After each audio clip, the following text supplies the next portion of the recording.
नमस्कार, मी सचिन जाधव नसे बेगमपूर। मी आज ऑर्डर सीच्या ह्या पुष्पा येलो ह्या व्हरायटीच्या डेमो प्लॉटमध्ये प्लॉट विजिट करण्यासाठी आलेलो आहे।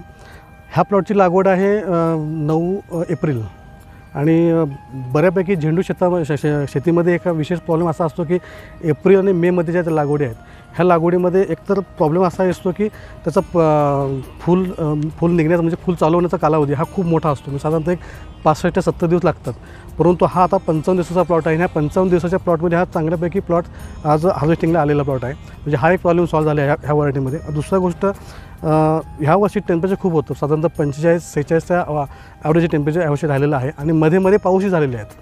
त्याच्यामुळं हाय टेम्परेचर आणि पाऊस ह्याच्यामध्ये कुठली वाटी कुठल्या रोगाला बळी पडेल हे सांगू शकत नाही, कारण म्हणजे मुळात झेंडू हे पीक ह्या दोन्ही क्लायमेटला टिकेल असं सांगू शकत नाही। परंतु ही व्हरायटी आज बघितली असता इथं कुठेही करपा, कुठेही याच्यावरती म्हणजे म्हणजे फुलामध्ये सड किंवा कांडी करपा किंवा पिळ्याचा करपा कुठेही दिसत नाही आहे। म्हणजे एवढा विपरीत क्लायमेटमध्ये हा प्लॉट सध्या उभा आहे।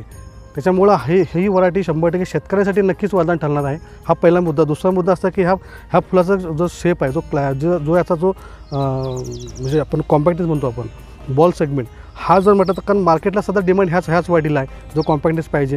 त्याच्यामुळे ही व्हरायटी ही शेतकऱ्यांना म्हणजे व्यापाऱ्यांसाठी खूप चांगल्यापैकी चालू शकते। त्याच्यामुळं ह्या व्हरायटीमध्ये व्यापाऱ्यांचा फायदा आहे आणि शेतकऱ्यांचाही फायदा आहे। त्याच्यामुळे दोन्ही जर एक चेनचा विचार केला आपण, म्हणजे कसं असतं, माल पिकलाही पाहिजे आणि माल तो विकलाही पाहिजे, ह्या दोन्ही गोष्टीचा विचार करता आणि ते करत असताना त्याच्यावरती ती व्हरायटी तुमच्या उत्पन्नासाठी म्हणजे तुमच्या रोगासाठी कमी बळी पडणारी पाहिजे।